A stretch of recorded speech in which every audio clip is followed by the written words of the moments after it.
안녕하세요. 사연에 빠지다의 DJ 민영입니다. 오늘도 두 가지 사연 준비되어 있는데요. 끝까지 함께 해주실 거죠? 그럼 구독과 좋아요 버튼 눌러주시고 오늘의 사연도 바로 시작해 볼게요. 안녕하세요. 저는 사연 채널을 즐겁게 보고 있는 구독자입니다. 정신없이 바쁜 와중에도 짬짬이 챙겨보는 사연 채널 덕에 늘 활력을 얻어 고마운 마음입니다. 그래서 오늘은 용기 내서 제 사연도 한번 들려드릴까 해요. 저는 간호사로 일하고 있습니다. 10년 가까이 대학병원 간호사로 눈코 뜰 새 없이 바쁘게 살아가다 작년에 개인병원으로 이직하게 되었어요. 감사하게도 대학병원에서 함께 근무하시던 교수님께서 절 좋게 봐주신 모양인지 개원하시면서 먼저 스카우트를 제의해 주셨습니다. 곁에서 오래 일하면서 환자에게도 함께 일하는 의료진에게도 늘 매너 있고 의료인으로서 최선을 다하는 모습에 내심 존경하는 마음을 품고 있던 분의 제안이었기에 기쁜 마음으로 과감히 자리를 옮기게 되었습니다. 예비 신랑을 처음 만나게 된 것도 바로 이 병원에서였어요. 저희 병원에 환자로 처음 내원한 신랑은 첫인상부터 순하고 상냥한 사람이었어요.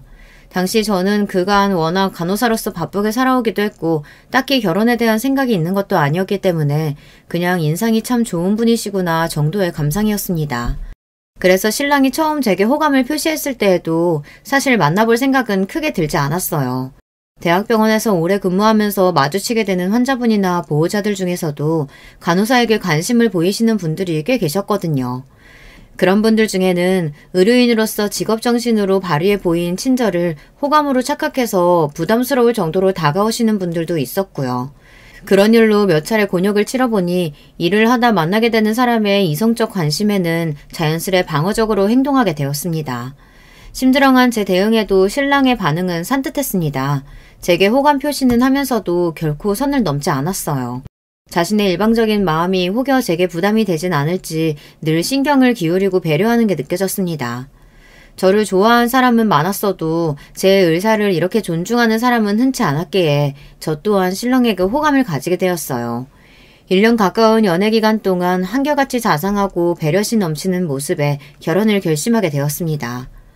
구체적으로 결혼 이야기가 나오게 된 것은 연애하고 1년 남짓 지났을 때였지만 사실 신랑의 가족들과는 이전부터 안면이 있었습니다.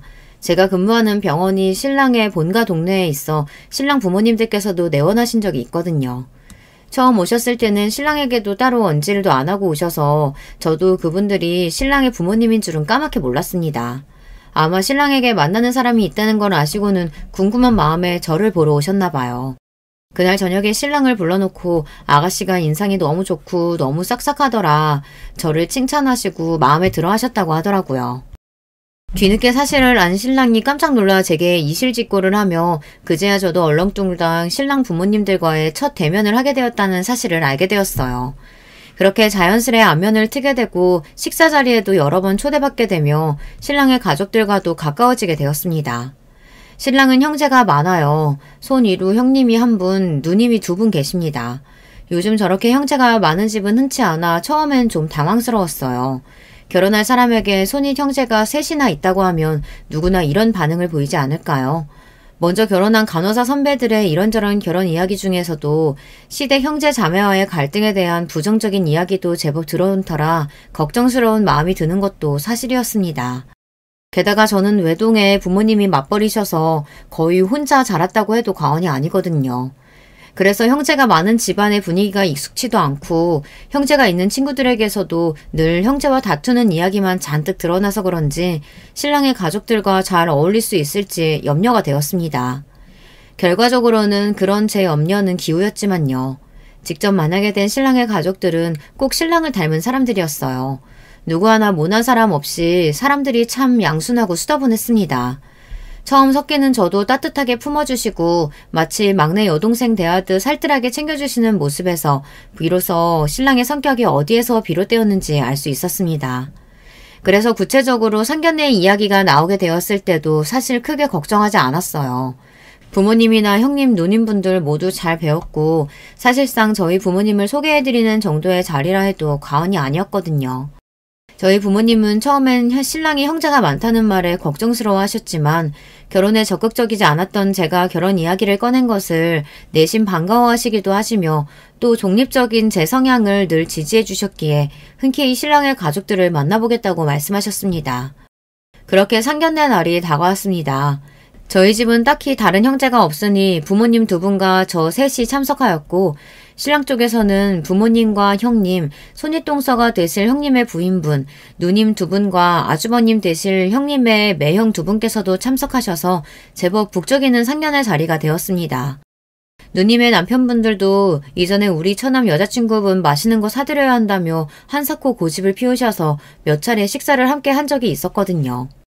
그래서 그 자리에서 제가 처음 뵌 분은 예비 동서분이었어요. 형님께 듣기로는 몇 년 전에 피부과 개원을 해서 항상 정신없이 바쁘다며 이번에도 인사를 못 시켜 미안하다며 머쓱해 하셨던 게 떠올랐습니다. 상견례 분위기는 꽤 좋았어요. 갑작스레 대가족에게 시집가겠다는 딸 때문에 걱정스러워하시던 부모님께서도 신랑의 가족들과 대화를 나눠보고 차츰 안심하시는 게 느껴졌습니다. 같은 부모의 입장으로 형제 많은 집에 귀한 딸을 보내려는 저희 부모님의 염려를 이해하고 감사를 표하시는 신랑 부모님의 모습에 역시 결혼을 결정한 건 잘한 일이라는 생각이 불쑥 솟아 살짝 어깨가 으쓱하게 됐습니다.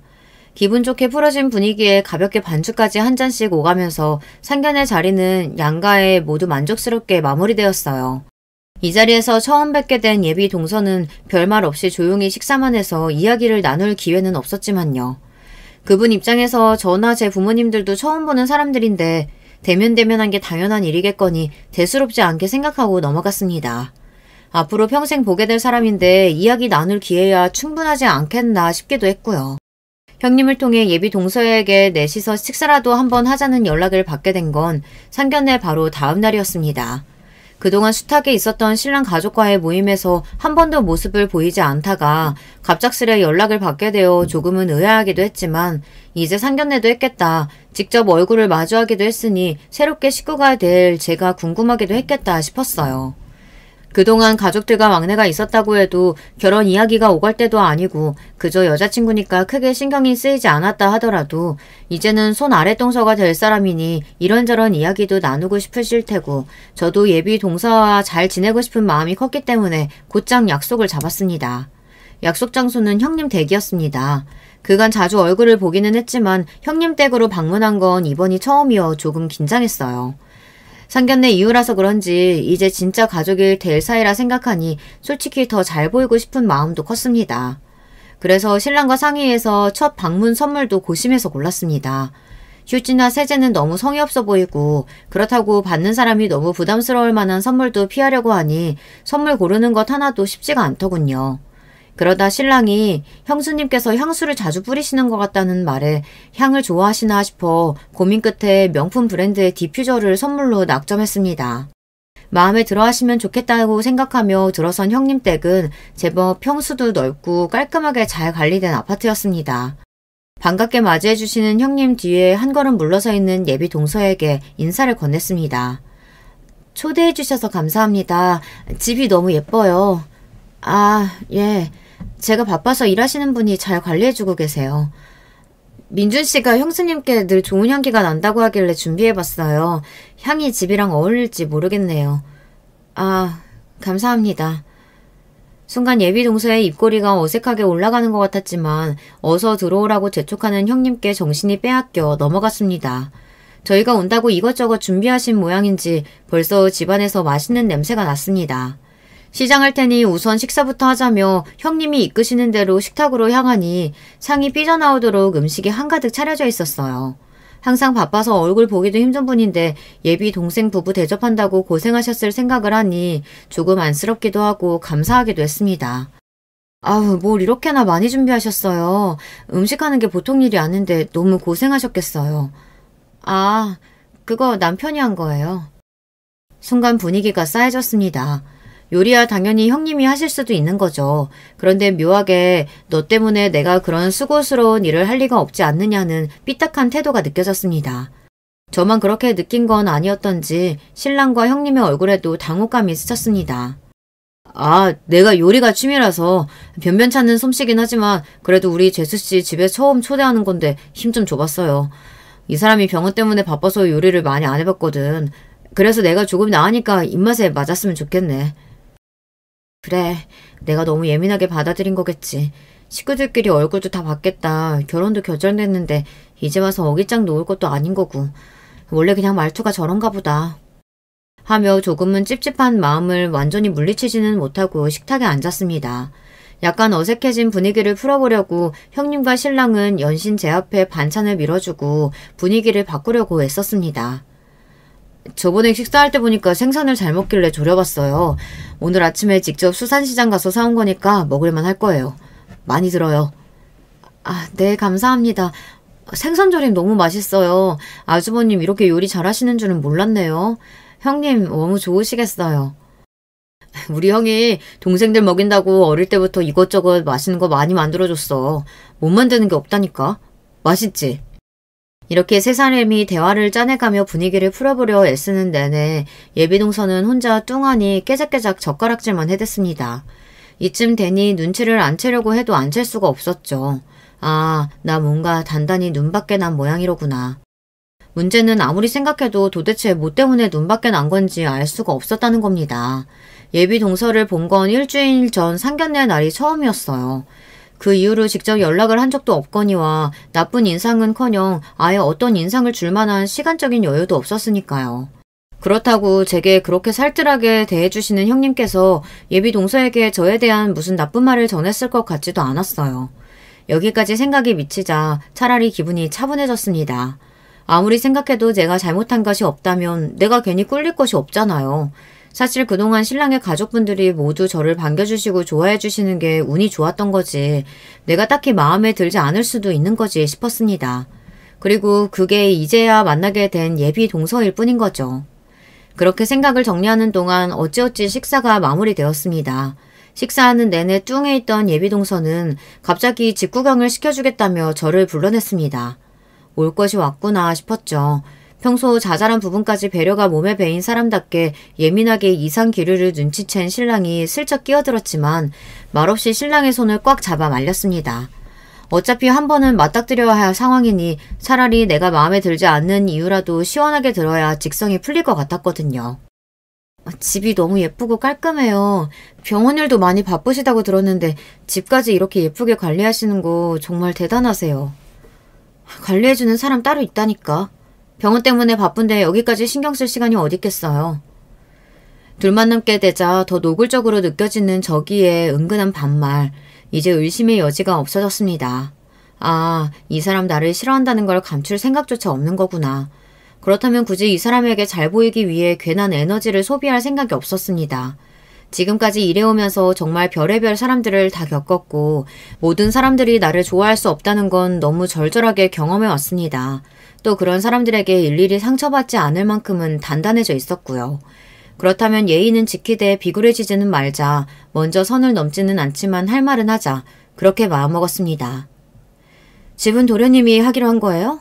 요새 남자가 혼자 집 해오는 경우 없는 거 알죠? 여태 직장 다녔으니까 그래도 좀 모으긴 했을 텐데. 그래도 이만한 집 할 정도는 안 되지 않나? 집은 욕심 안 버리고 저희 형편에 맞춰서 함께 준비하기로 했어요. 그 사람 지금까지 성실하게 직장생활했고 말씀하신 대로 저도 지금까지 쉰 적 없이 꾸준히 일해서 어디 손 벌리지 않고 저희 둘이서 충분히 해나갈 수 있습니다. 손 벌리는 거야 당연히 안 되지. 어른들도 본인들 노후 대비해야 되는데 보탬이 되면 모를까. 굳이 직접 집 구경을 시켜주겠다며 저만 따로 불러낸 이유를 알 것 같았습니다. 한마디로 너 이 정도 짐 못 태우지 이거였겠죠. 사실 틀린 말은 아니었습니다.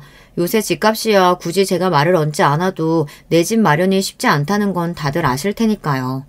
그래도 말한 대로 지금껏 제 직업에 자부심을 가지고 열심히 쉬지 않고 일해왔고 제가 가진 것 이상의 욕심을 내는 허영을 부릴 생각도 없었습니다.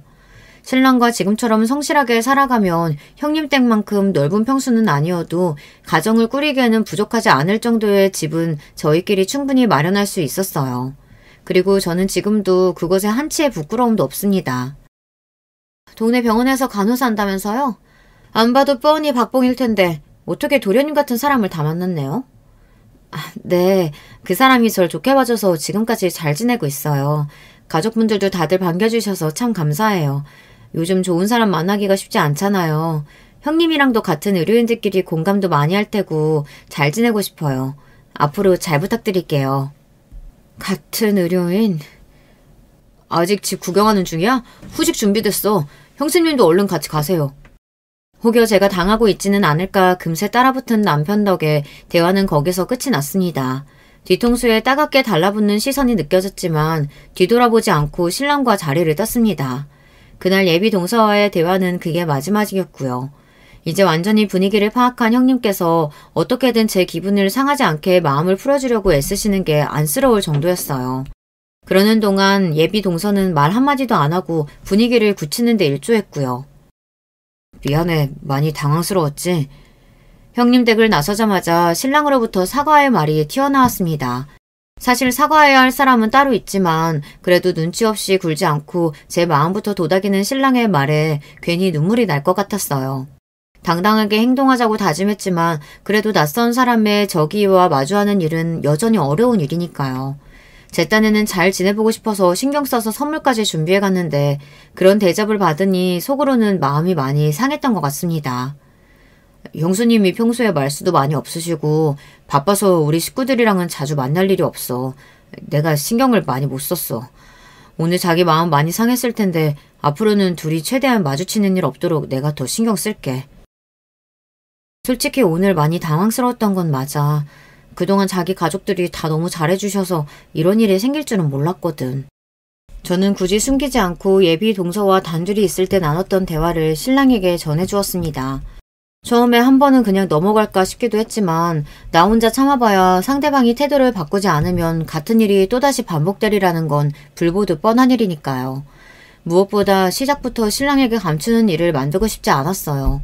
제 말을 들을수록 신랑의 얼굴이 사색이 되어갔습니다. 형수님께 반드시 사과를 받아야 한다며 답지 않게 흥분하는 신랑을 보며 그래도 이 사람이 내 편이니 당당하게 행동하길 잘했다는 생각이 들었습니다. 솔직히 별로 사과받고 싶은 생각은 없어. 방금 전까지 그렇게 말했던 사람이 갑자기 생각이 바뀐 것도 아닐 거고 그런 사람이 사과하는 게 뭐 얼마나 의미가 있겠어. 대신 앞으로는 나 안 참을 거야. 내가 불어 일을 키우지는 않을 테지만 그쪽에서 무례하게 군다면 나도 할 말 다 할 거고 싸울만 하면 싸우기도 할 거야. 그래도 괜찮겠어? 신랑은 두말 없이 제 편을 들어주었습니다. 혹여나 이런 일이 일어난다면 절대 숨기지 말고 자기한테 꼭 말해야 한다며 다짐도 단단히 받아냈고요. 신랑과 확실하게 이야기를 끝내고 나자 무거웠던 마음도 조금은 가벼워지는 것 같았습니다. 앞으로 어떻게 대처해야 할지도 어느 정도 정리가 되는 기분이었어요. 예비 동서로부터 연락을 받은 건 다음날 근무 시간 중이었어요. 근무 중에 저장되지 않은 번호로 연락이 와서 받지 않고 넘겼더니 문자가 왔더라고요. 지금 본인 병원 근처에서 좀 보자고. 순간 눈을 의심했습니다. 본인도 피부과 개원이니까 지금이 제 근무 시간이라는 건 당연히 알고 있을 텐데 다짜고짜 나오라니요. 그것도 본인이 찾아왔다는 것도 아니고 저보고 오라니. 대번에 사람을 깔보는 듯 했던 눈초리가 떠올랐습니다. 평소 근무 중에 핸드폰을 잘 들여다보지 않는 제가 눈에 띄게 굳은 표정으로 문자를 바라보자 선생님께서도 이상한 낌새를 느끼셨는지 무슨 일이 있느냐 물으셨어요. 근무 중엔 일이 최우선이라는 평소 생각답게 금세 표정을 바꾸고 일단 일에 집중했습니다. 답장을 한 건 근무가 끝난 다음이었어요. 근무가 이제 끝나서 연락드립니다. 하실 말씀 있으신가요? 바로 전화가 오더군요. 내가 연락한 게 언젠데 뭐가 그렇게 바쁘다고 이제야 문자 한 통 덜렁 보내요? 근무정이었어요. 근무 시간에 연락하신 거면 혹시 급한 일이실까요? 손이 동서 될 사람이 연락한 거면 당연히 빨리 연락해봐야겠다는 생각 안 들어요? 끝났으면 이쪽으로 넘어와요. 손이 동서 될 사람이라고 이제 겨우 2번 본 사람이 이렇게 사람을 오라가라 해도 되는 건가요? 기가 찰 노릇이었습니다. 할 말은 굴뚝 같았지만 무려 평일 근무 시간에 당장 나오라는 소리를 해가며 해야 할 말이 있다는 게 대체 뭔가 싶어 일단 알았다고 했습니다. 그 와중에도 병원 주소는 안 보내고 병원 이름만 덜렁 이야기해서 검색을 하고 있자니 이게 대체 뭐하는 짓인가 싶더군요. 어이가 없었지만 이 갑작스러운 사태에 대한 자초지정을 신랑에게 톡으로 남겨두고 약속 장소인 예비동서 병원 맞은편의 카페로 들어섰습니다. 바로 본인 병원 앞인데도 미리 나와 있지는 않았는지 예비 동서의 모습은 보이지 않았습니다. 도착했다는 전화에도 좀 기다리라더니 30분이 다 되어서야 못 씹은 표정으로 카페의 문을 열고 들어오는 예비 동서의 모습을 볼 수 있었습니다. 느릿느릿 제 쪽으로 걸어오는 예비 동서는 제 맞은편에 팔짱을 끼고 앉더니 한참을 말없이 저를 쳐다보았어요. 꼭 말로만 듣던 못된 시어머니 같더군요.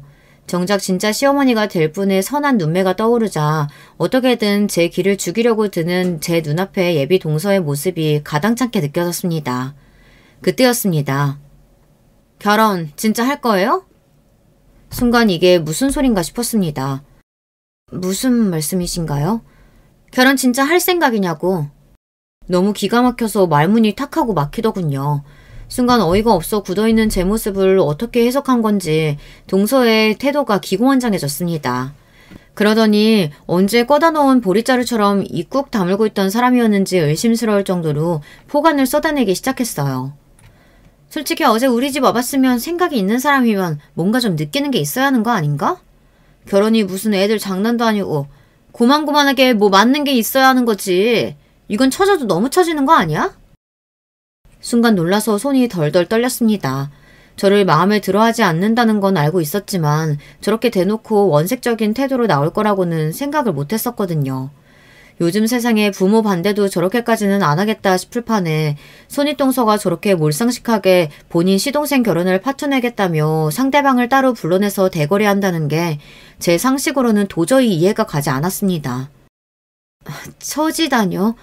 제가 민준 씨한테 처진다는 뜻인가요? 그럼 도련님이 그쪽한테 처지겠어요? 무슨 당연한 소리라고 있어. 그쪽 동네 병원 간호사 한다면서. 그럼 몇 년이나 더 일하겠어? 결혼하고 일함답시고 애 낳기 전까지 좀 깔짝거리다가 집에 들어앉겠지. 집도 말이 같이 한다는 거지. 몇 년 일하다가 집에 들어앉으면 결국 그 집 다 우리 도련님이 해오는 거 아니야? 나 결혼할 때는 한창 개혼한다고 정신없을 때여도 집 딱 반반 맞춰서 해왔어. 사람이 처지면 인간적으로 챙겨올 거라도 제대로 챙겨야 기본 예의 아니야? 요새는 다들 왜 이렇게 양심이 없나 몰라.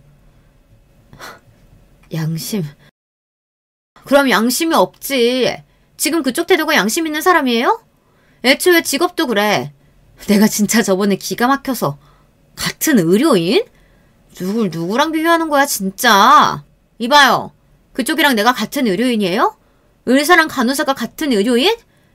지금 여기 있는 사람 아무나 붙잡고 물어봐. 누가 의사랑 동네 간호사를 같은 의료인이라고 하나. 양심이 없으면 주제 파악이라도 제대로 하든가. 기도 안 차네 진짜. 말 같지도 않은 말이 이어질수록 뒷목이 뻐근해졌습니다. 도대체 저 사람은 뭐가 문제인 걸까요? 본인이 하는 말이 잘못된 말이라는 인식조차 없는 것 같았어요. 저는 간호사라는 제 직업에 사명감과 자부심을 가지고 일해왔습니다. 일이 힘들지 않았다고 하면 거짓말이겠지만 제 적성에도 잘 맞았고요. 간혹 저 사람처럼 간호사라는 직업을 얕잡아보는 사람들도 더러 있었지만 그런 그릇된 생각에 흔들리지 않을 정도로 아무나 할 수 없는 직업이라는 확신을 가지고 살아왔습니다. 또한 그러한 제 믿음을 더 단단하게 만들기 위해 일하는 와중에도 틈틈이 공부를 게을리하지 않았습니다. 간호사는 의료계 종사자로서 전문 지식을 가지고 환자를 대하는 엄연한 전문직입니다. 절대로 저런 몇 번 본 적 없는 사람들에게 양심 운운하는 폭언을 들어가며 인격적인 모독을 당할 만한 일이 아니었기에 더더욱 예비 동서의 말을 들어줄 수 없었습니다. 형님이 간호사를 어떻게 생각하시는 줄은 잘 알겠네요. 그 생각에 동의할 생각도 없지만 그렇다고 한들 형님이 저한테 이런 식으로 무례하게 굴 권리는 없어요. 결혼을 결정한 당사자인 저랑 민준 씨가 그렇게 생각하지 않고 결혼 후에 일을 어떻게 할지는 저희 두 사람이 결정할 문제지 제3자인 형님이 이래라 저래라 할 문제가 아니잖아요. 저를 몇 번이나 보셨다고 제가 결혼하고 몇 년 있다 일 관두고 집에 들어앉을지 어떻게 확신하고 그런 말씀을 하시는진 모르겠지만 양심 운운하시는 건 정말 선을 넘어도 한참 넘으셨어요. 더더욱 저는 제가 민준 씨한테 처진다는 생각은 단 한 번도 해본 적 없습니다. 제 말이 이어질수록 상대의 얼굴이 시뻘겋게 달아오르기 시작했습니다. 분노로 가득 찬 눈은 마치 감이라는 말을 내뱉는 것 같더군요. 상대가 흥분하는 걸 보자 오히려 아까의 당황한 마음이 침착하게 가라앉는 것 같았습니다. 저도 민준 씨도 똑같이 직장 생활하는 사람이고 무슨 수준 차이가 그렇게 난다는 건지 이해가 가지도 않지만 애초에 사람이 사람한테 처진이 많이 하는 소리를 하는 것 자체가 무례한 거라고요. 도대체 형님이 무슨 권리로 저한테 이런 말도 안 되는 소리를 하고 사람 상처 주려고 하세요? 제 말의 어느 부분이 버튼이 눌린 건지 예비동서의 눈이 순식간에 뒤집히는 게 보였습니다. 그러더니 이내 주변 사람들이 있는 것도 아랑곳하지 않고 고래고래 소리를 질러대기 시작했습니다. 권리? 그럼 너보다 이 집 식구로 산 나한테 권리가 있지 아직 들어오지도 않은 너한테 권리가 있겠니? 사람 말 따박따박 말꼬리 잡아가며 말대꾸하면서 곧 죽어도 형님 소리 하는 것도 마음에 안 들어. 결혼할지 안 할지도 모르는데 내가 왜 네 형님이야? 이쯤 되니 이건 대화가 아니었습니다. 대화할 생각이 없는 상대와 대화를 시도하는 것만큼 힘 빠지는 일도 드물죠. 그때였습니다. 수진아, 그만하고 형수님 바꿔. 순간 찬물을 끼얹는 것처럼 주변이 순식간에 싸해졌습니다.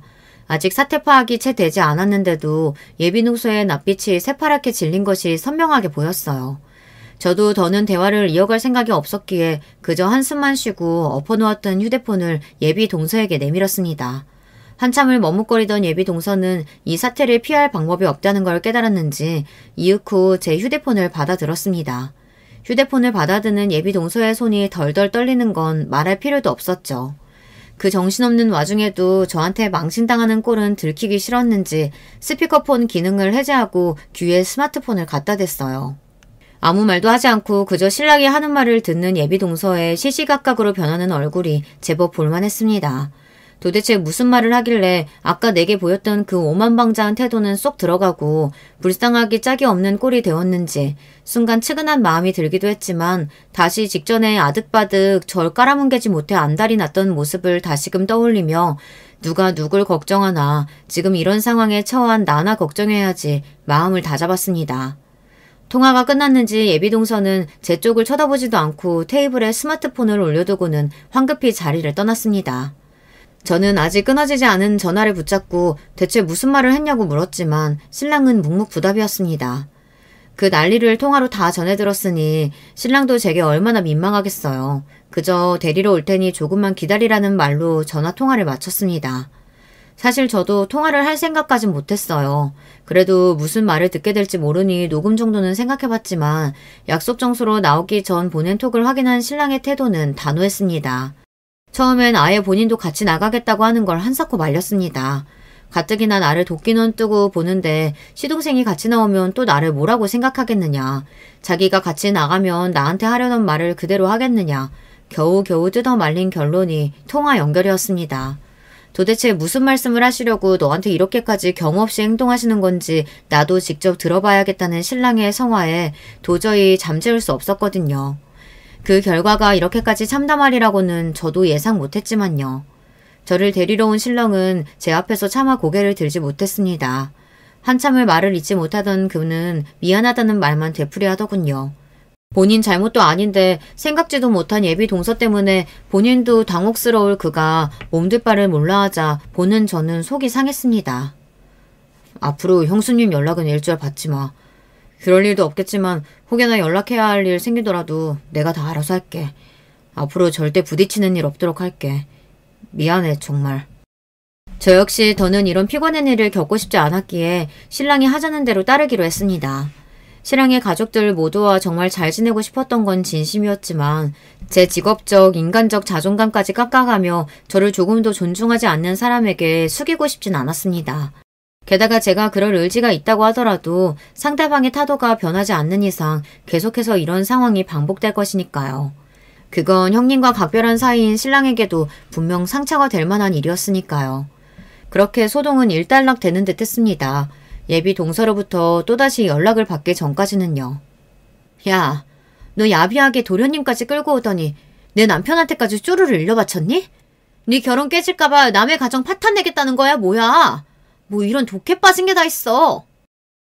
갑자기 벼락같이 들이친 호통에 어안이 벙벙해졌습니다. 신랑과 이야기한 후로 몇 번 예비 동서 핸드폰으로 연락이 왔지만 받고 있지 않았었는데 제가 연락을 받지 않으니 모르는 번호로 연락을 해온 모양이에요. 형님이세요? 저번에 그렇게 쏟아내고도 아직 할 말이 남으셨나요? 계속 그런 식으로 말씀하실 거면 저는 할 말 더 없으니까 이만 끊겠습니다. 별것도 아닌 게 건방지게 동네 간호사 나는 주제에 뭘 믿고 나한테 있다 이러고는데 너 동네 장사 한 다리 건너 하나면 다 아는 사람이야. 그나마 지금 다니는 데서도 잘리고 싶어? 이런 싸가지 없는... 더 듣지도 않고 전화를 끊어버렸습니다. 아주 말끝마다 동네 간호사, 동네 간호사. 이쯤 되면 진짜 해보자는 거지 싶었습니다. 자기가 뭐 얼마나 대단한 의사길래 다른 병원 간호사 밥줄까지 끝내 만에 함부로 말하는지 화가 머리 끝까지 뻗쳐올랐습니다. 제 나름대로는 10년 넘게 성실하게 경력을 쌓으며 믿을 만한 의사 선생님께 인정받아 옮겨온 자리였거든요. 그런 제 노력을 제대로 알지도 못하는 사람이 폄하하는 게 마치 제 인생 자체를 부정당하는 기분이었어요. 동네 간호사가 뭐 어때서요? 당장 본인도 동네 간호사 도움받으면서 병원 꾸리고 있을 텐데 이런 식의 몰상식한 태도는 도저히 용납할 수가 없었습니다. 여러분이라면 가만히 참고 계실 수 있으신가요? 네, 저는 더는 참지 않기로 했습니다. 예비동서의 어처구니 없는 발언에도 단 한 가지 맞는 점이 있다면 동네 장사 한 다리 건너 하나면 다 아는 사람이라는 겁니다. 물론 그건 예비동서에게도 예외가 아니죠. 간호사 밥줄 그렇게 함부로 경솔하게 언급하는 사람이 본인 병원 간호사라고 극진히 대접해 줄까요? 저는 그날 바로 피부과에서 근무하는 동료 간호사들에게 연락을 돌렸습니다. 예비동서의 피부과가 제가 근무하는 지역과 그리 멀지 않은 탓에 연결고리는 금방 찾을 수 있었어요. 아니나 다를까 그간 전적이 아주 화려하더군요. 전공의 과정을 끝내자마자 전문의 과정을 거치지 않고 페이닥터로 다른 개원회 밑에서 여러 번 자리를 옮겨가며 일하다 3년 전에 자신의 병원을 개원했다고 하더라고요. 페이닥터로 일할 때도 자주 자리를 비우고 간호사에게 시술을 떠넘겨서 곤란에 처한 간호사도 한둘이 아니었습니다. 사실 그리 놀랍지 않았습니다. 자각이 있는 의료인이라면 업무적으로 부딪힐 일이 있을지언정 같은 의료계의 종사자를 그렇게 낮잡아 보고 폄하할 수는 없으니까요. 병원의 상호 자체도 문제였습니다. 전문의가 아니니 피부과 의원이라는 상호를 사용할 수 없음에도 명의만 의원으로 등록하고 간판에는 떡하니 피부과 의원으로 기재를 해두었더라고요. 환자들로 하여금 전문의가 직접 진료한다는 착각을 유도하는 흔한 편법이었습니다.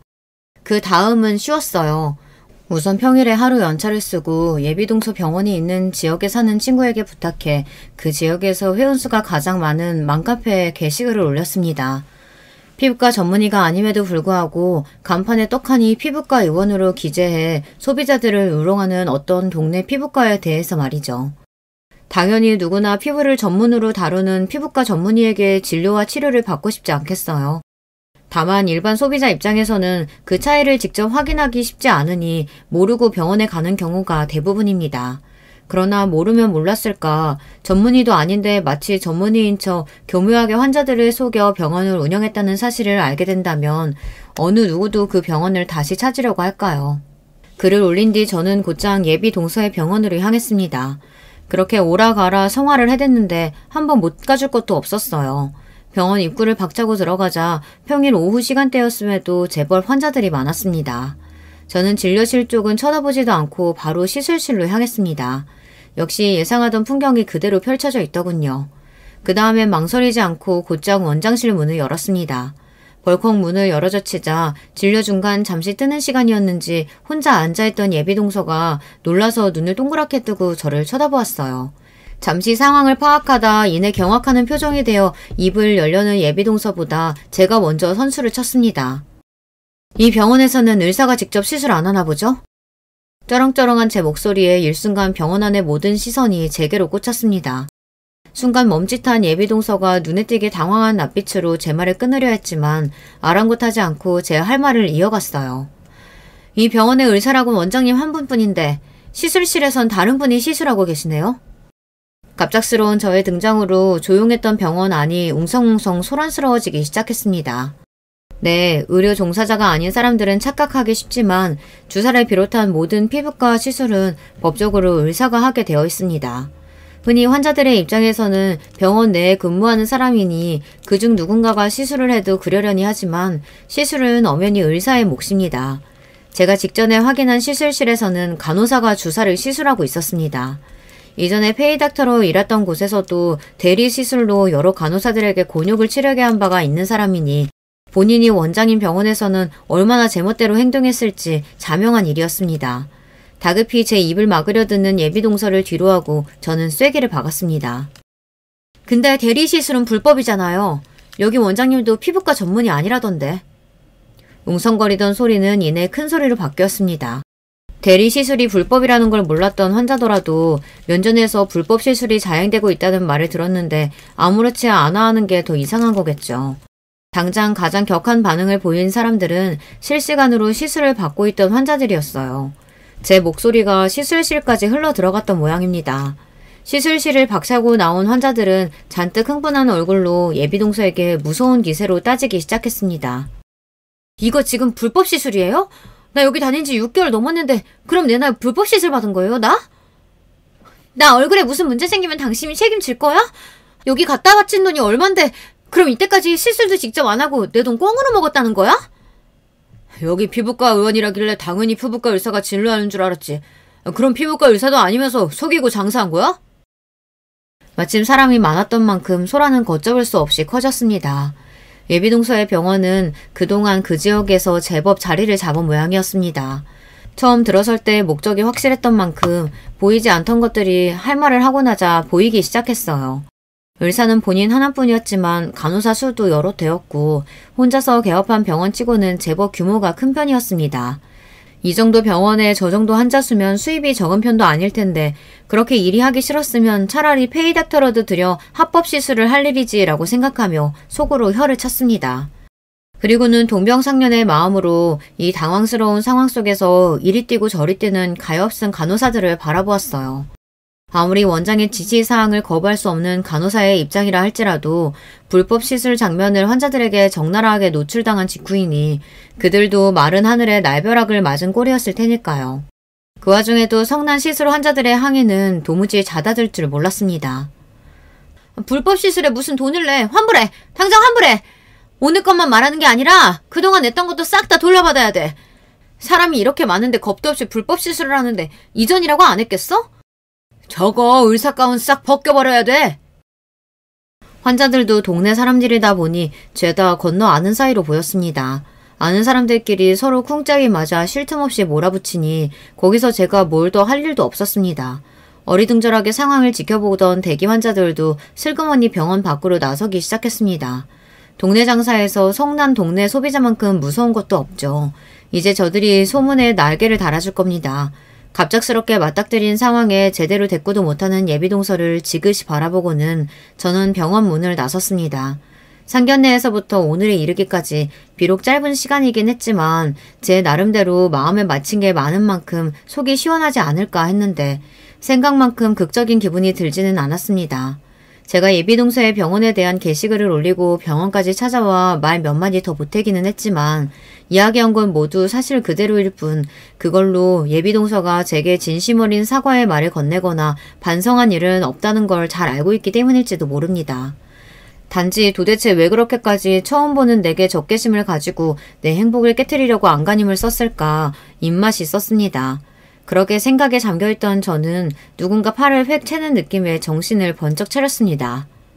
너 무슨 억하심정으로 여기까지 와서 내 병원에 깽판을 놔! 아직도 저 스스로를 피해자라고 생각하는 모양이었습니다. 아, 이 사람은 사태가 이 지경까지 와도 반성하지 않는구나. 저는 제 팔을 붙든 예비동서의 팔을 차갑게 뿌리치고는 비로소 하고 싶은 말을 이어갔습니다. 저 아주버님께 고자질한 적 없어요. 뭐? 아주버님한테 형님이 한 말 고자질한 적 없다고요. 예비동서에게 전화로 폭언을 들은 이후 신랑에게 들은 바로는 예비동서의 만행이 형님께 전해진 건 신랑으로부터였습니다. 저와 예비동서 간 연락을 차단하려면 다른 사람은 몰라도 형님에게는 상황을 전해야 했을 테니까요.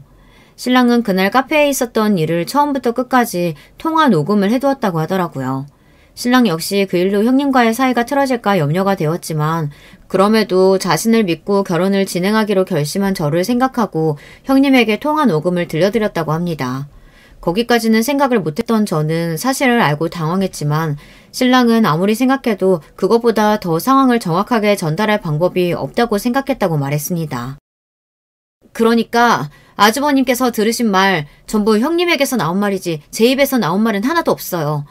애초에 저는 형님 가정이 어떻게 됐든 형님한테 관심 없어요. 그러니 원망을 하려거든 제가 아니라 스스로를 원망하세요. 예비동서는 순간 할 말을 잃은 모양이었습니다. 예비동서와 형님 사이를 이간질하는 사람이 저라고 한치의 의심도 하지 않은 것 같아 보였어요. 아랑곳하지 않고 저는 제 할 말을 담담히 계속했습니다. 동네 간호사를 하도 무시하셔서 그래도 의료인으로서 자긍심은 지키실까 했는데 그것도 아니었네요. 애초에 형님은 저를 무시할 수 있는 자격이 없는 사람이에요. 형님 같은 사람한테 비하당할 만큼 저 간호사로서 허투루 살지 않았어요. 제가 싫으셨으면 그냥 속으로 싫어하시는 것만 하지 그러셨어요. 어차피 서로 피하려고 하면 충분히 피할 수 있었을 텐데. 지금은 아니지만 처음에 형님이랑 정말 잘 지내고 싶었던 건 진심이에요. 이제부터 저는 형님은 없는 분이라고 생각할 테니 형님도 그렇게 알고 지내셨으면 좋겠네요. 제 할 말을 마친 저는 후련한 마음으로 돌아섰습니다.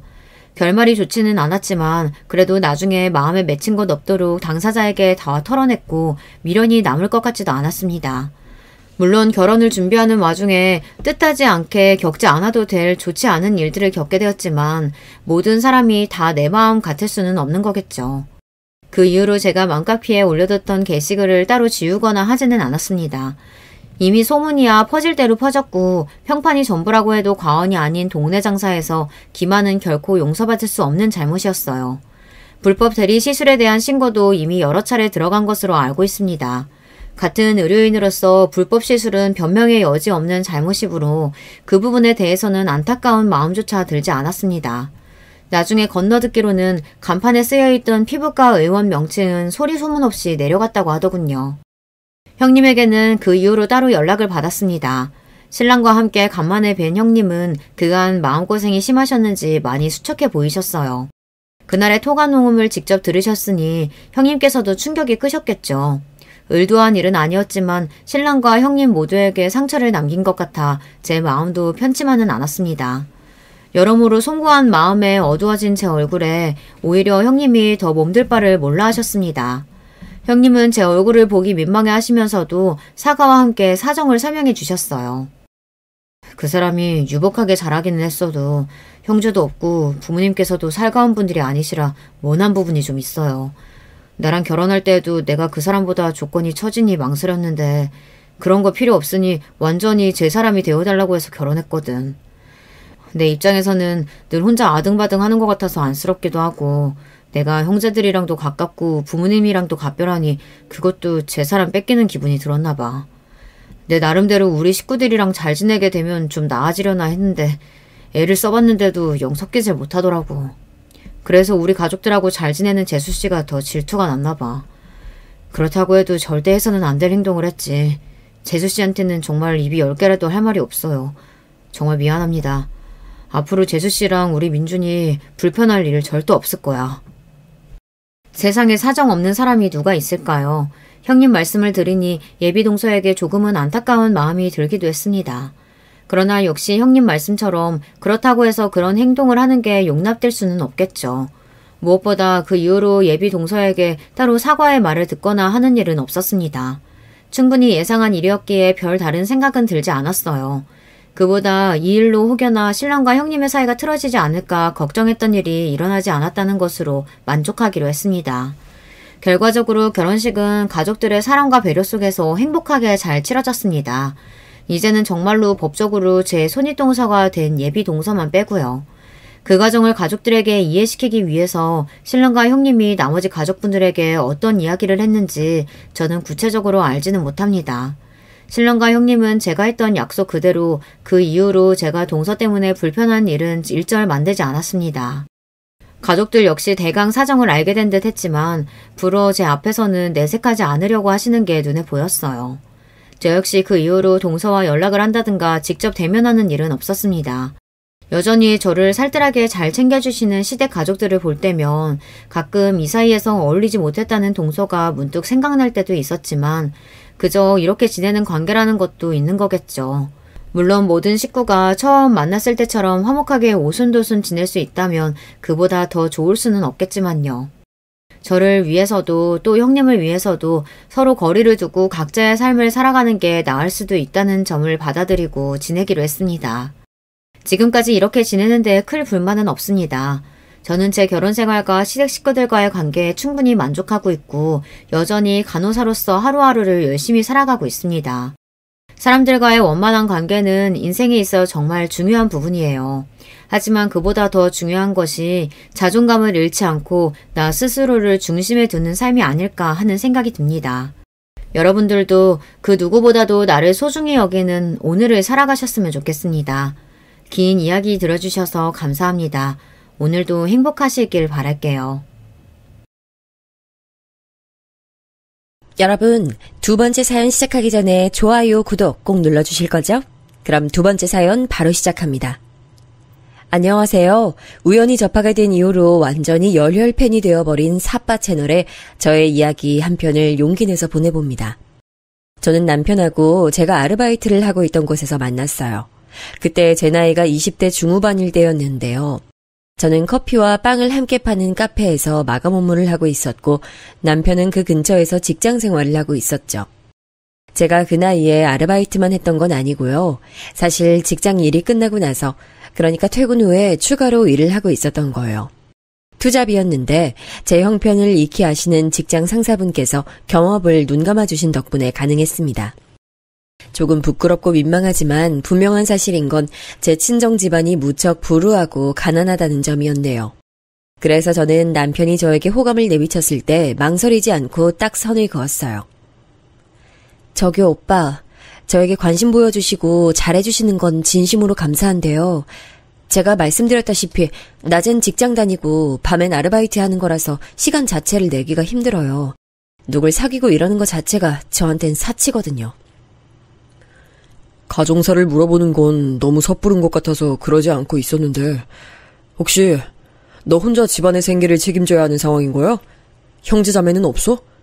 너 아직 나이가 어린데 그럼 부모님도 연세가 그렇게까지 많으시진 않을 거 아니야. 네가 이렇게 하루 종일 일에 매달려서 산다는 게 너무 대단하기도 하고 짠하기도 해서 한번 물어보는 거야. 대답 안 하면 궁금해서 또 물어보실 것 같으니까 제가 솔직하게 답변할게요. 네, 제가 집안 생계를 책임지고 있는 거 맞고요.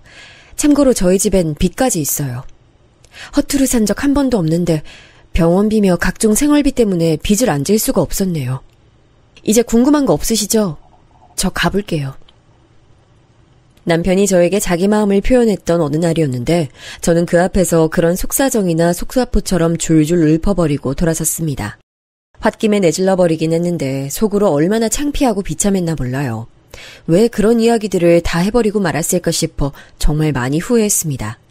저는 남편이 다시는 저를 찾아오지 않을 줄 알았는데 이튿날 또 제가 알바하는 곳으로 얼굴을 비쳤어요. 잠깐 얘기를 나누고 싶다길래 저는 거절했지만 남편의 표정이 왠지 간절해 보여서 결국 승낙했습니다. 마주 앉아서 대화를 나눴을 때 저는 그 자리에서 눈물을 보이고 말았어요. 다름 아니라 그때 남편이 자기 얘기를 해줬거든요. 나도 내 얘기를 좀 해줄까 싶어. 나는 위로 누나 2명, 아래로 남동생 1명 있는 4남매 집안 셋째야. 그리고 엄청 가난해. 누나들은 둘 다 중학교까지만 나오고 바로 취업 전선에 뛰어들었어. 그만큼 집안 형편이 너무 어려웠으니까. 그런 집안 사정이 있을 줄은 몰랐어요.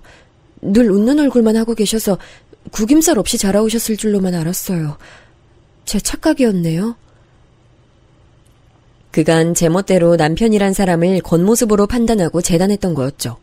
사실 남편은 저 못지않게 힘든 가정 환경에서 자라난 사람이었고 그로 인해 저에게 자기 마음을 꺼내어 보이기까지 많은 용기가 필요했던 거였더라고요. 남편의 진솔한 얘기를 들은 그날 저는 저도 모르게 남편의 손을 맞잡고 말했습니다. 그것으로 조심스러운 연애가 시작됐죠.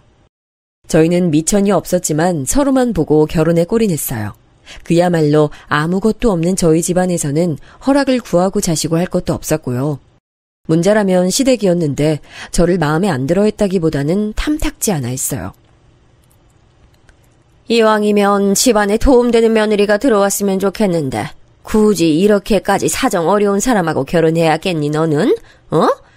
아이 형서가 엄마가 너무 속이 상한다. 엄마, 나 이 사람 정말 많이 사랑해요. 부디 너그러이 봐주세요. 정말 잘 살아볼게요. 시누이들도 저의 존재를 떨떠름하게 여겼고요. 반기지도 싫어하지도 않고 그저 어색하고 별로 달갑지 않은 느낌으로 저를 대하더군요. 시아버지께서는 이때 건강이 악화되셔서 요양원으로 가시니 마시니 하고 있을 때였네요. 어쩌면 그래서 제가 남편하고 더 반대를 안 겪고 결혼했던 것일 수도 있어요. 그렇게 얼렁뚱땅 성사되었던 저희 부부 결혼과는 다르게 무척 요란한 경우가 집안에 생겼습니다. 그건 바로 남편 남동생인 저에게 서방님 되시는 분의 결혼이었는데요. 동서가 무척 잘 사는 집 딸이었기 때문이에요. 저희 같은 사람에게 소위 강남 출신이라는 건 다른 세계처럼 느껴지는 요소인데 동서가 그렇더라고요. 강남에 집이 있는 집안의 딸이었어요. 그런데 인상에 성격이 드세다는 게 보였고 성형을 여러 군데 한 게 딱 눈에 들어오더군요. 거울을 자주 보면서 자꾸 얼굴을 확인하는 점에서 외모를 엄청 신경 쓴다는 걸 알 수 있었어요. 동서는 뚜렷한 직업은 없었지만 집안이 잘 살아서 그냥 살고 있는 경우였어요. 저 같은 사람은 상상도 못할 일인 거죠. 참고로 서방님이 무척 잘생기셨습니다. 시부모님의 얼굴에서 좋은 점만 조합을 한 얼굴이에요. 동서가 서방님 외모에 반해서 먼저 교제를 청했다고 하더군요.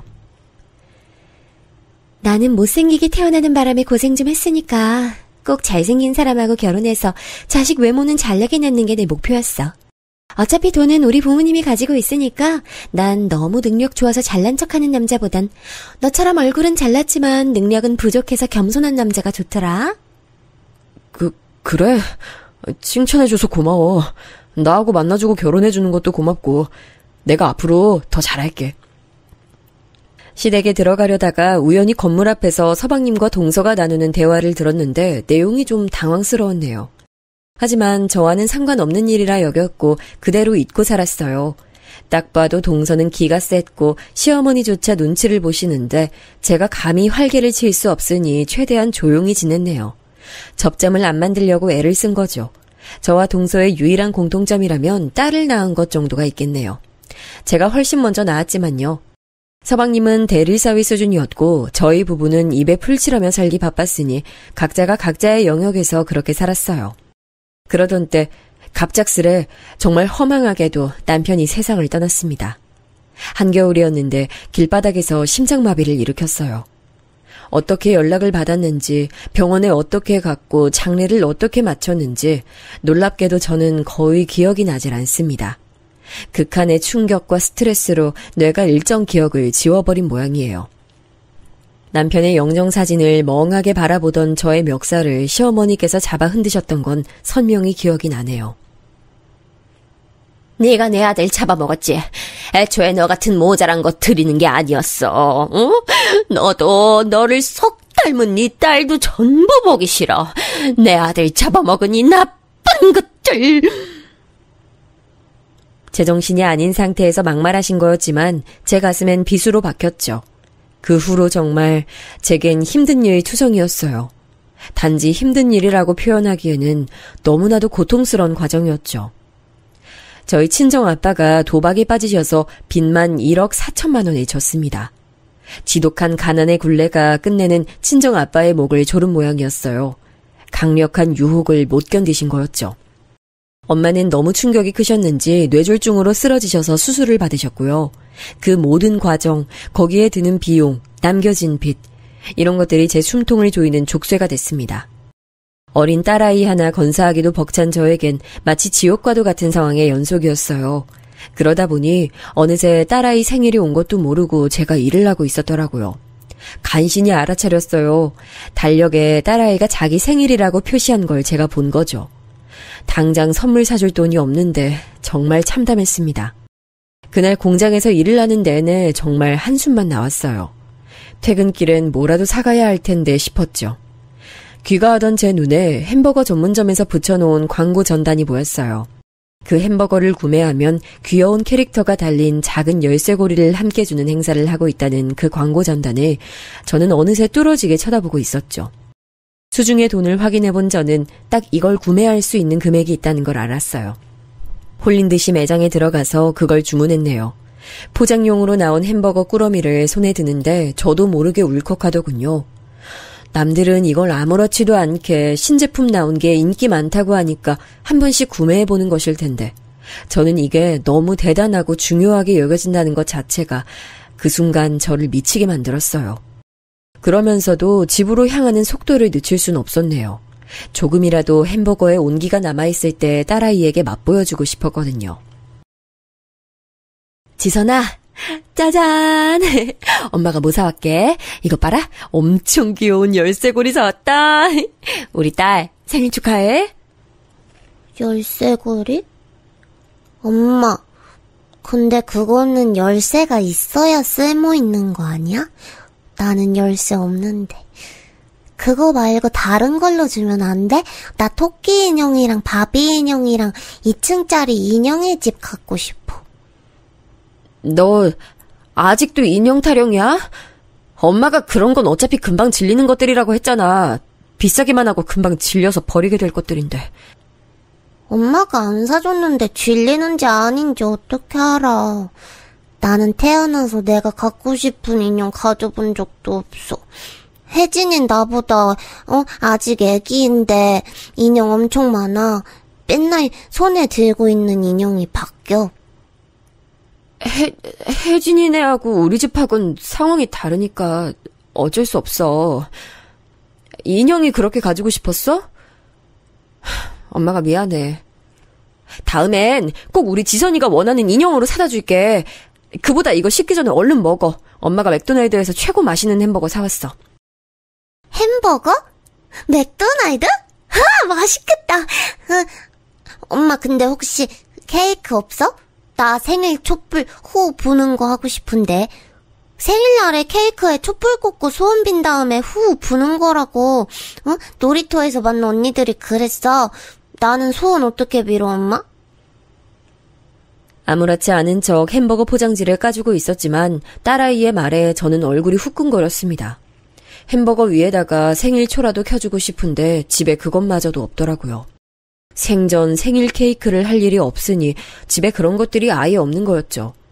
딸아이가 먹기 좋도록 가위로 햄버거를 4등분해서 잘라줬는데 그러면서 제 가슴도 찢겨나갔어요.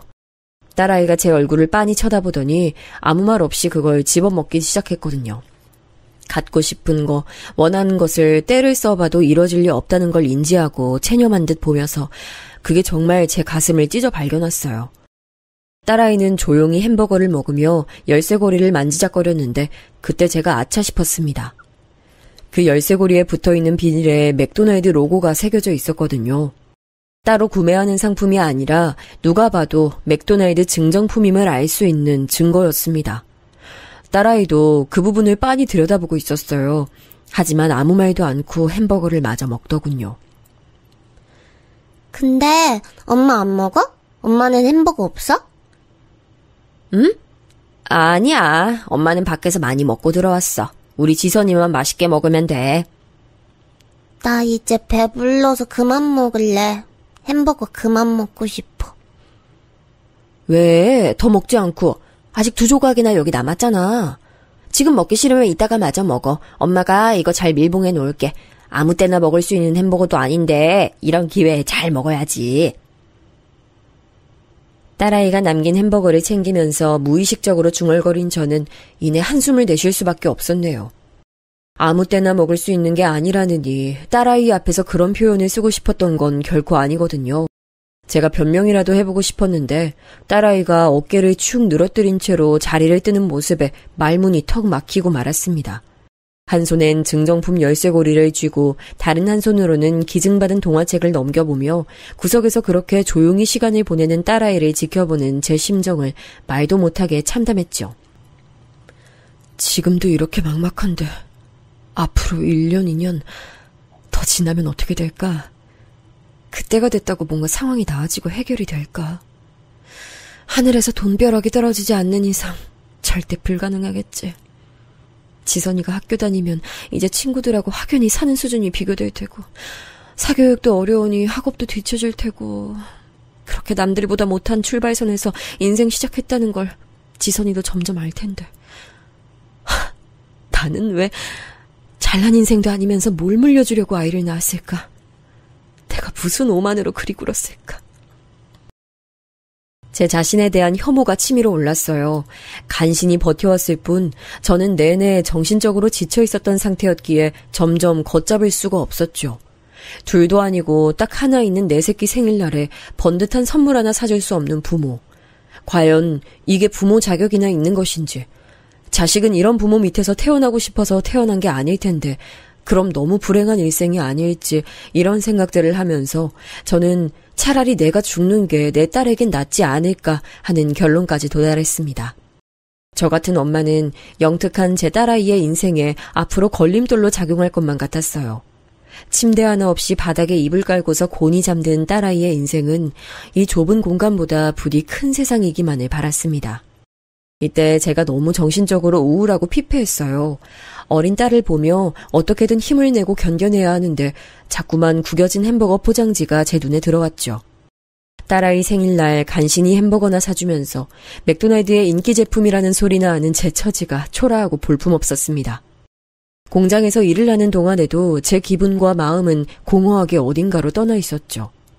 휴게 시간을 이용해 바람을 쐬고 싶어서 근처 빌딩에 올라가 본 저는 무심코 그 난간 앞에 서서 빤히 아래를 내려다봤습니다. 여기서 떨어지면 어떻게 될까? 아플 거란 생각보단 자유로워질 거란 생각이 훨씬 앞서더군요. 아, 이러면 안 되지 싶어서 얼른 발길을 돌렸었습니다만 저는 그 후로도 자꾸만 그 빌딩의 꼭대기를 오며 가며 올려다봤어요. 심적으로 기대고 의지할 데가 없어서 위태했던 그때 저는 시댁에서 연락을 받았습니다. 올해 형석이 기일인 목요일이라서 모이기도 힘들고 또 그 주말엔 다들 일정이 이미 있다 하고, 그래서 차라리 한 주도 이르게 그냥 모여서 얼굴들이나 서로 보고 밥 한 끼 먹으면 좋겠네. 네 생각은 어때? 아, 저는 어머님께서 정하신 대로 하는 거죠. 연락을 무슨 일로 주셨나 했더니 오빠 기일 문제를 이렇게 미리 상의를 주시네요. 아주 감사합니다. 너 지금 나를 비꼬는 거야? 내 피 같은 자식 떠나보내고 힘들어도 너보다 100배 1000배로 힘든 게 바로 나야. 내가 너무 여태까지도 속이 문드러져서 아무것도 못하고 지금도 간신히 너한테 연락하는 건데 네가 그런 식으로 말을 하면 나는 뭐 어쩌라는 거야? 죽으라는 거야? 아니에요. 그런 거 아니고요. 무튼 알겠으니까 한 주 이르게 뵙는 걸로 저도 그렇게 할게요. 그때 봬요. 저는 지끈거리는 머리를 부여잡으며 전화를 끊었죠. 당장이라도 그만 살고 싶고 다 놓아버리고 싶은 마음만 가득했던 저였는데 대뜸 시어머니께서 발끈하시는 걸 들으니 정말 진절머리가 쳐지더라고요.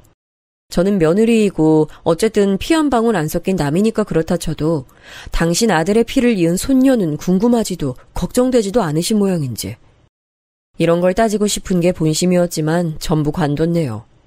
어쨌든 제가 세상을 떠나기라도 하면 제 딸아이는 시어머니께서 키워주실 가능성이 높다고 저는 그 계산까지 했었어요. 시댁에는 동서라는 돈줄이 어쨌거나 있었기 때문에 제 친정보다야 현실적으로 사정이 나았으니까요. 저는 오랜만에 시댁으로 가는 김에 그때 동서를 본다면 대화를 잘 나눠봐야겠다는 생각을 했습니다. 개인주의가 강하고 성격도 별로인 동서지만 어리디 어린 자기 시조카를 어여삐 봐줘서 속으로 도와주고 싶다는 마음이 들지도 모르는 일이잖아요. 저는 그런 심란한 생각들을 복잡하게 하며 그날 딸아이의 옷을 최대한 깔끔하게 신경 써서 잘 입혀갔습니다. 시누이들이 저를 보자 떨떠름한 표정을 하며 눈짓으로 인사해줬고요. 저는 고개 숙여서 꾸벅 인사를 올린 것과 상반됐네요. 이윽고 시어머니께서 다가오셨죠. 너 이제 왔니? 그래. 지선이도 왔구나. 우리 지선이는 갈수록 자기 엄마만 쏙 빼닮아가네. 어째 이렇게 외탁을 했을꼬? 어머님, 아이 보시자마자 그런 말씀하시는 건 아닌 것 같은데요.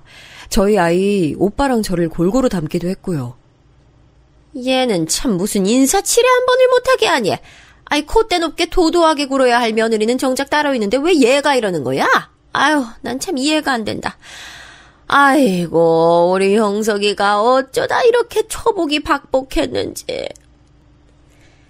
시어머니께서 그렇게 말씀하시는 게 너무 기가 막혀 저는 그저 쓴웃음만 지었어요.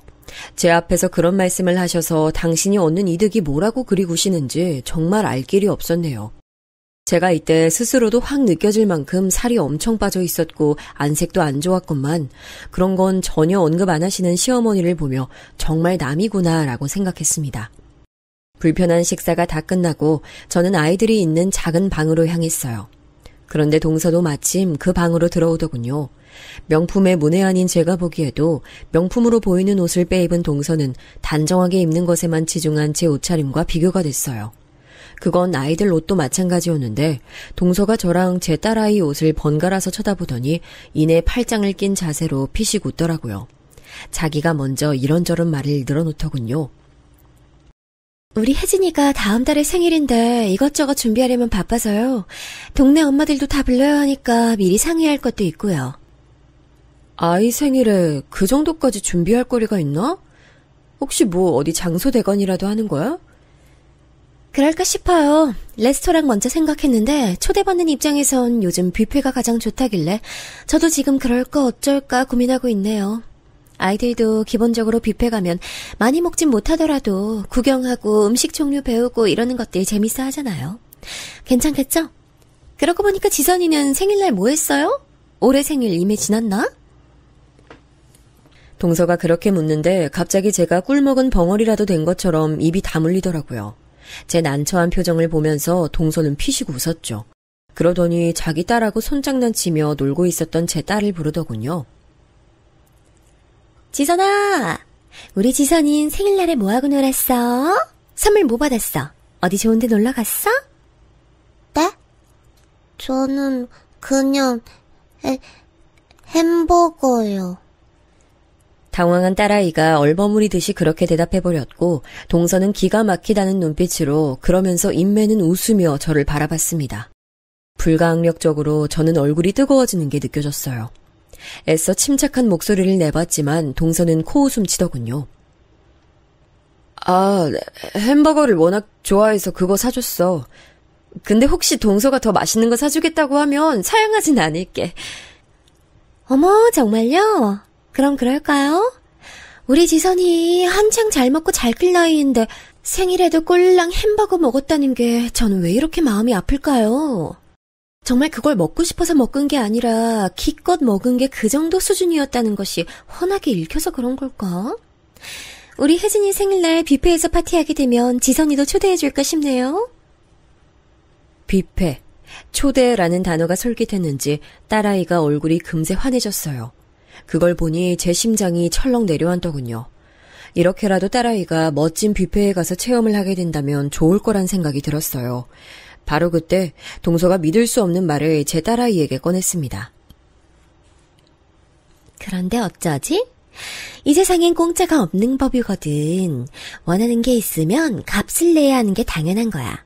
우리 지선이도 이 정도는 알고 있지? 슈퍼에 가면 돈 내고 물건 사잖아. 뷔페에 가고 싶으면 값을 내야 되는 거야. 저는 돈 없는데요. 뷔페는 음식 아주 많이 있는 곳 아니에요? 그런 데는 비싸니까 저는 돈이 없는데. 어머나, 그래? 그럼 어떡할까? 춤이라도 출래? 우리 혜진이가 춤을 엄청 좋아하거든? TV 화면에 가수 무대 나오면 꼭 시선 고정한다니까? 지선이가 동생 위해서 춤 좀 춰봐. 잘 추는지 보고 나서 합격인지 불합격인지 알려줄게. 어? 뭐해? 얼른 일어나서 춤 안 추고. 지선아, 너 뷔페 안 가고 싶어? 이런 기회가 또 올 것 같아? 태어나서 그렇게 화가 난 적은 맹세코 처음이었습니다. 사람이 순간적으로 너무 화가 나면 뒷목이 저릿하고 눈앞이 어지럽다는 걸 그때 제가 경험했네요. 딸아이가 쭈뼛거리면서 자리에서 일어난 순간 저는 손으로 동서를 밀쳤습니다. 동서! 지금 뭐 하는 거야? 지금 나랑 아이를 조롱하는 거야? 집안에 돈 좀 있으면 다야? 그러면 사람을 이렇게 낮잡아보고 무시해도 돼? 어디서 지금 사람을 치고 난리예요? 기가 막혀. 싫은 소리 안 듣고 싶으시면 그따위로 살지 마셨어야죠. 가진 거 없고 이런 거 하나도 없는 인생 주제에 뭐가 떳떳하고 잘났다고 지금 점 일치면서 눈알 부라려? 동서, 입 조심해. 본인이야말로 자기 힘으로는 하나도 한 거 없고 잘난 것도 없고 그저 부모 잘 만나서 호의호식하는 주제에 사고방식 너무 건방진 거 아니야? 뭐라고? 거렁뱅이 년이 지금 나랑 같은 시댁 뒀다고 해서 감히 나한테 그딴 망발을 짓거려? 야, 원래 같았으면 넌 나랑 한 공간에 있지도 못했어. 너랑 나는 사는 세상이 다르고 계급이 다르다고. 흙수저 물고 태어나서 자식한테 물려줄 것도 그것밖에 없는 너보단 내 인생이 훨씬 가치 있고 빛나거든? 자식한테 돈은 물려줄 수 있을지 몰라도 교양은 가르쳐주지 못하겠네. 동서 수준 보면 혜진이가 커서 어떻게 될지 빤히 다 보여. 어떻게 되기는? 귀엽고 예쁘게 크겠지? 이미 떡잎부터 이렇게 잘났잖아. 외모도 재력도 다 가진 우리 혜진이는 커서 연예인 될 거야. 내가 이미 그렇게 정해놨어. 중학교 들어가기 전에 모델 시키고 연기 시키고 그럴 거야. 내 꿈이 내가 못한 걸 내 자식이 이뤄주는 거거든? 우리 혜진이는 자기가 성공하는 길을 이미 다 준비해둔 나를 세상에서 가장 존경하고 사랑할 텐데 너는 어떡해? 자기한테 시궁창 같은 현실만 보여주는 너를 과연 지선이가 존경하고 사랑해줄까? 동서가 손으로 입을 가리고 푸흡 소리를 내면서 계속 웃어대는데 정말 속이 뒤틀리더군요. 이렇게 못돼 처먹은 사람은 난생 처음이었습니다. 제가 더 이상 참을 수 없어서 동서의 뺨을 한 대 날리려 했는데 바로 그때 제 딸아이가 울기 시작했어요. 저는 그제서야 앞불싸 싶었습니다. 이 추잡한 언쟁을 딸아이가 바로 옆에서 다 보고 있었으니까요. 그걸 어떻게 제가 잠시 망각하고 감정만 앞서서 동서와 다툴 수 있었는지 그 내용을 다 들었을 텐데 정말 억장이 무너져서 딸아이 앞에 무릎을 접어 앉았습니다. 딸아이는 엉엉 우는 소리를 내며 연신 눈물을 뚝뚝 흘리고 있었고요. 그때 울음소리에 시댁 식구들이 다 몰려들었어요. 이게 무슨 일이냐는 듯 다들 궁금한 표정들을 짓고 있길래 제가 그랬습니다. 동서가 저희 지선이 보고 혜진이 생일에 뷔페 가고 싶으면 춤을 춰보래요.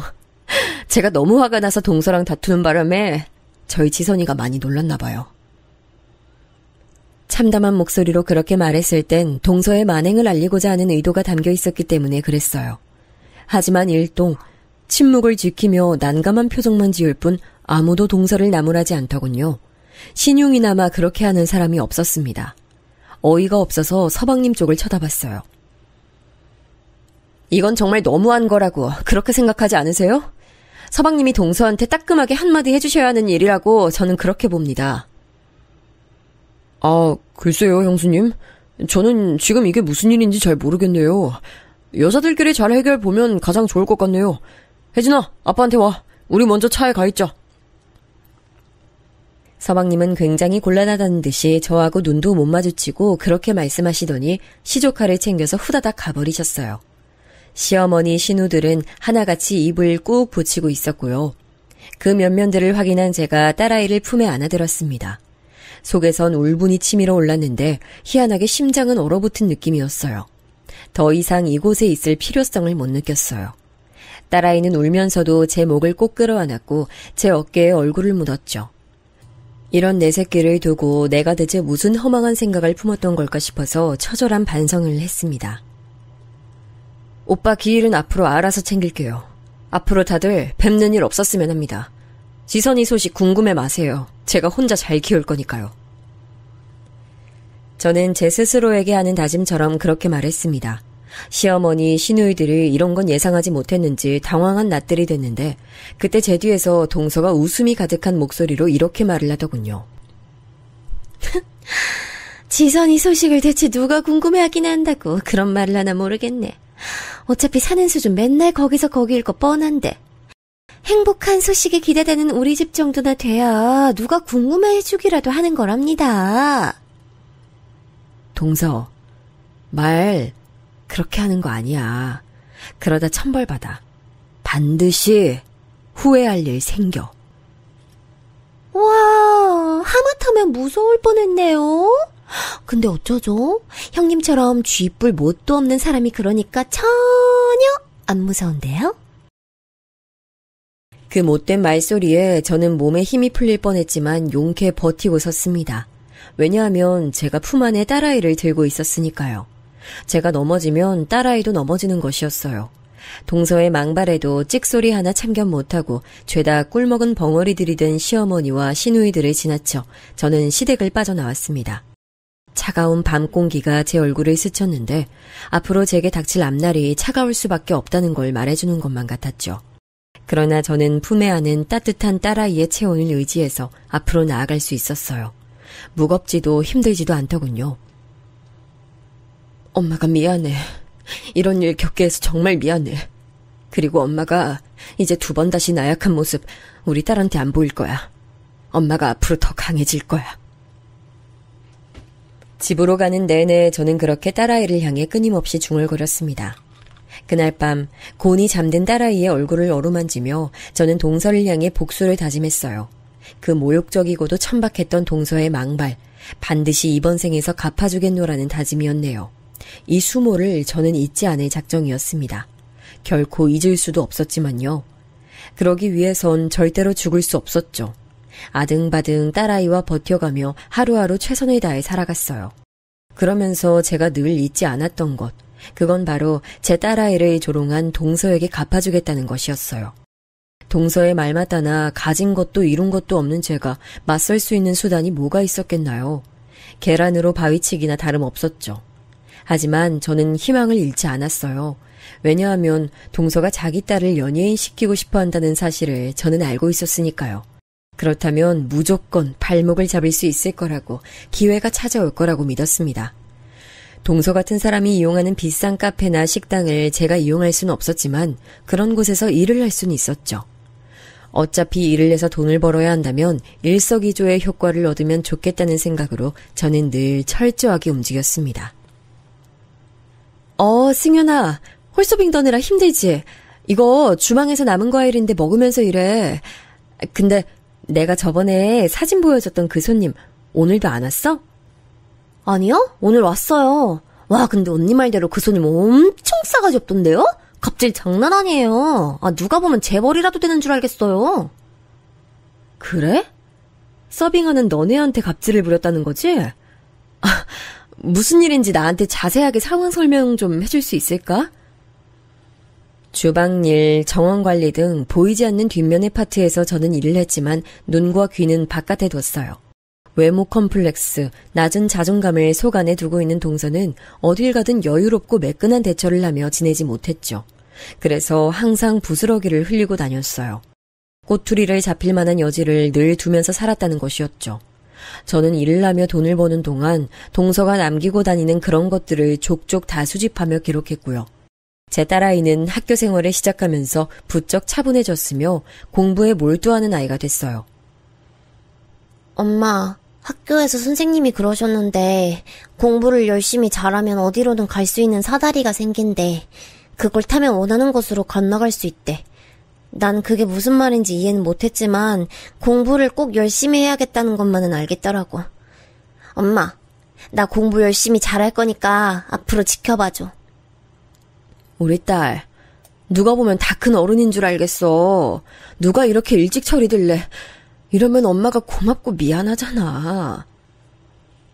엄마는 미안하다는 소리 좀 그만해. 엄마가 나 위해서 맨날 돈 벌러 나가는 거 그걸로도 난 진짜 엄마한테 고마워.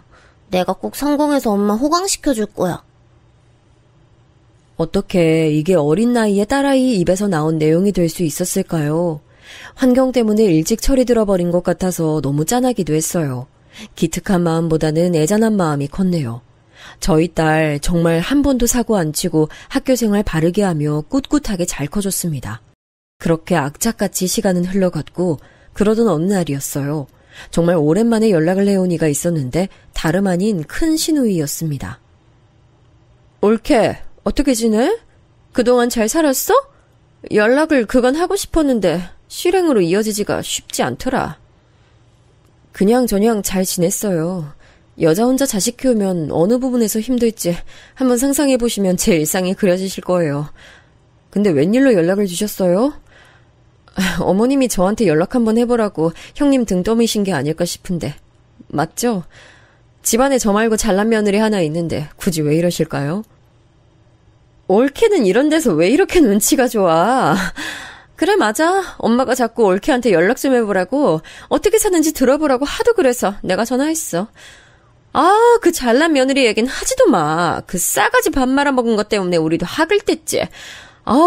이미 꽤 됐어. 원래 싸가지 밥 말아먹은 인물인 것 정도는 다들 알고 계셨잖아요. 근데 새삼 그러세요. 콩고물이라도 떨어져야 그 싸가지를 참아주든 말든 하지. 자기가 번 건 없고 모든 게 지 부모 돈이니까 자긴 함부로 돈 크게 쓰지 못한다나 뭐라나. 맨날 그 소리만 해대면서 우리한테 절대 돈 안 쓰더라. 참아주는 것도 정도가 있지. 우릴 완전 개밥그릇으로 보고 점점 막 나가니까 우리도 짜증이 확 나서 작년부터는 아예 안 봐. 민석이도 지 와이프 등살에 맨날 눌리고 사니까 영 사는 맛이 안 난대. 스트레스 너무 심해서 면역질환 걸리고 얼마 전부터 병원 다닌다는데 이러다 이혼하는 거 아닌가 몰라. 큰 시누이가 그간 속에 담아둔 게 많았는지 제게 장장 40분에 걸쳐서 동서욕을 그렇게나 해대더군요. 이야기를 들어보니 서방님도 진작 이혼을 하고 싶어 하시게 됐지만 아무래도 자식이 있다 보니 그게 걸려 꾹 참으며 버티시는 중인 듯 싶었어요. 저와 잘 지내보고 싶다는 큰 시누이의 말을 저는 감흥 없이 흘려들었습니다. 가해자가 아니라고 해서 방관자가 쉽게 용서되는 법은 아니라잖아요. 딱 그런 이치더라고요. 막되먹은 동서 앞에서 납작 엎드리고 자기한테 이익될 거 있을까 싶어 눈치만 살살 보던 시누이들의 모습, 저는 여전히 잊지 않고 있었죠. 그래서 마음은 못 열었지만 시어머니께서 저희 모녀 근황을 너무 궁금해하고 계시다길래 저하고 딸아이가 같이 찍은 사진 몇 장만 전송해드렸네요. 그렇게 시댁에 인연만 다시 붙여놓은 상태로 지내던 어느 날이었어요. 큰 신우가 엄청난 소식을 물어다 줬습니다. 옳게! 그 싸가지가 지 가게 연다고 하더라? 친환경 소재로 만든 물건만 취급하는 자연주의 매장이라나 어쩐다나. 혜진이가 요즘 아동복 화본지 뭔지 그런 거 찍었잖아. 그거랑 연결해서 자기 가게 이미지도 챙겨가려고. 벌써 이런저런 작정을 하고 있나 봐. 동서가 자기 소식 올리는 인터넷 계정 제가 늘 확인하고 있지만 그런 소식은 없었는데. 정말 놀랍네요. 무슨 돈이 있어서 그러는 걸까요? 지금까지 딱히 직장 다니지도 않았잖아요. 무슨 돈이겠어? 당연히 지 부모 돈이지. 가게 차려달라고 1년 가까이 울고불고 난리를 쳤다던데? 민석이 말로는 이거 장사 말아먹으면 2번 다시는 국물도 없다고 카드도 정지시켜버릴 거라고 아주 엄포를 놓았다고 하더라. 부모의 재력으로 아주 폼나는 가게를 차리게 된 모양이었어요. 대신 이게 망하면 앞으로는 일절 지원이 없다는 엄포도 함께 있었던 듯 했고요. 저는 기회가 드디어 찾아왔음을 직감했죠. 그래서 동서 가게가 개업하기만을 학수고대 했어요. 몇 달 뒤 아주 번듯한 동네에 그럴싸한 인테리어를 가진 동서 가게가 문을 열었습니다. 깔끔하고 포근한 유럽 감성이 묻어나는 매장이었고 친환경 소재로 제작된 물품들만 취급하고 있어서 그런 것에 관심이 많은 돈 좀 있는 손님들이 주로 방문하더라고요. 원래 그런 것일수록 값이 나가니까요. 주로 집에 아이가 있는 주부들이 이 매장을 반겼습니다. 특히 가게를 연 주인장이 아동복 쇼핑몰에도 모델로 등장하고 있는 아이의 엄마라는 사실이 주부 손님들 구미를 당기게 했나 보더라고요. 그런 집단에서는 뭔가 한 발짝 앞서 나가는 아이 엄마를 보면 금세 선망의 대상으로 삼더군요. 혜진이는 공부와 거리가 먼 아이를 자라 있었어요. 진작에 연예계 쪽으로 장르를 동서가 정해놨으니 혜진이 입장에선 공부를 할 이유를 찾지 못했던 모양이죠. 외모가 서방님을 더 많이 닮아 어여뻤지만 끝이 비틀린 인매가 동서와 너무 닮아 있어서 혜진이 사진을 찾아보다가 놀랐던 기억이 있네요. 동서의 가게는 괜찮은 출발을 했습니다. 거의 시녀처럼 동서를 떠받들어주는 무리가 있던데 그들이 주로 단골이었고 저는 동서가 자기 인터넷 계정에다 혜진이의 화보 사진을 올리며 자기 매장을 홍보하는 글을 올린 날 결심했죠. 미친 복수를 실행하기로 말이죠. 저는 익명의 계정을 만들어서 동서가 올린 글에 댓글을 달았어요. 마치 여러분이 삿바 채널 영상에 댓글을 달듯이 말입니다. 옛날에 상하 레스토랑에서 일할 때 손님으로 오신 사장님 몇 번 뵌 적이 있었는데 그때 사장님 때문에 너무 힘들어서 정신병 걸릴 뻔했어요. 본인 가게에 본인 같은 손님이 오면 어떻게 하실 건가요? 그러자 그 댓글이 사람들로부터 엄청난 관심을 끌었고 동서는 이내 그런 곳은 간 적도 없다고 딱 잡아떼는 반응을 보였습니다. 예상했던 바였어요. 저는 그때의 일지를 날짜, 시간, 동서의 옷차림까지 상세하게 적어서 보관하고 있었기 때문에 그냥 그걸 그대로 올려버렸습니다. 그때부터 사람들이 놀라서 동서의 계좌에 몰려들더군요. 친환경 물건들을 팔고 친근하고 세련된 이미지를 구축해서 장사하고 자기 자식은 아동복 쇼핑몰에 나오고 있어서 얼굴도 공개되어 있는데 어떻게 이런 추잡한 과거 행적을 보유할 수 있는지 사람들은 믿을 수 없다는 눈치였죠. 정확히 사흘 뒤에 동서는 사과문을 올렸습니다. 벌써 9년 정도 된 옛날 일이라서 기억은 안 나지만 사과는 하겠다는 두루뭉술한 내용이었네요. 그렇게 진화를 하려던 모양이었습니다만 저는 이틀 뒤 다른 계정으로 새로운 과거 행적을 내밀었어요. 그 다음 날에는 또 다른 것을 게시했고요. 그러자 동서는 아예 자기 인터넷 계정을 삭제했습니다. 저는 지역 동네 주민들이 이용하는 인터넷 사이트에 가입해서 그곳에 동서의 이야기를 올렸어요. 그러자 그 동네 엄마들이 난리가 났지요. 자기는 집안도 잘났고 자기 능력도 뛰어나다고 하더니 그게 아니라 오로지 부모 돈이었다고요? 게다가 사랑받는 며느리라고 하더니 손절을 당했다고요? 이 사람 아주 웃긴 사람이네. 시집살이 당해서 고생하는 경우는 꽤 봤는데요. 자기 시댁 식구들에게 막말 날리는 막장 며느리는 처음 봅니다. 자기 형님 되는 사람에겐 그딴 저급한 막말까지 했었다니 정말 질이 나쁜 종자네요. 이런 사람이 아는 가게? 저는 안 가렵니다. 어쩜 이렇게 무례한 언행만 일삼으며 살아왔을 수가 있죠? 이런 못된 여자가 키운 딸도 모전 여전 아닐까요? 굳이 잘되게 도와주고 싶지 않아요. 이 여자 딸이 모델로 있다는 쇼핑몰, 저는 오늘부터 이용 안 할 거고 주변에도 소문 다 낼 거예요. 그 딸이 곧 중학교 들어간다던데 어디로 배정받았을까요? 무조건 피하고 싶네요. 이런 사건에 큰 관심을 가지는 집단이 바로 아이 엄마들 같더라고요. 엄청난 반응이 쏟아졌고 제가 얼마 뒤에 확인해보니까 아동복 쇼핑몰 사진에서 혜진이가 빠졌더라고요. 그리고 저는 모르는 번호로 연락이 와서 고민하다가 받아봤는데 동서였어요. 야, 너지? 이거 네 짓이지? 내가 암만 생각해도 너밖에 없어. 이딴 무서운 짓을 벌여? 너 정말 미쳤구나. 무슨 말을 하는 건지 전혀 모르겠는데? 목소리를 들어본 게 지금 얼마만이더라? 거의 10년 됐지? 강산도 변하는 세월인데 내가 너 같은 걸 신경이나 쓰고 살았을까? 난 우리 지선이 일로 바빠. 내일은 마침 또 발명품 대회 시상식 하는 날이네. 우리 지선이가 대상이야. 지난달에는 글짓기 100일장에서도 대상 받았는데 과목을 안 가리고 너무 다 잘해서 탈이지 뭐야? 혜진이는 잘 지내지? 우리 지선이만큼 전교 1등은 아니더라도 반에서 1등 정도는 하면서 살겠지? 갑자기 애 얘기는 왜 꺼내? 사람 복장 터지게 하고 싶어서 환장했니? 짜증나게 진짜! 그러더니 전화를 끊더라고요. 저는 후련한 심정으로 그날 딱 아이하고 외식했습니다. 너무 기분이 상쾌하더군요. 악착같이 동서의 흔적을 좇으며 살아온 보람이 있었어요. 불과 2달 뒤에 동서의 가게는 문을 닫았습니다. 장사가 안 되는 건 둘째치고 비난이 들끓으니 본인이 힘들었나 봐요.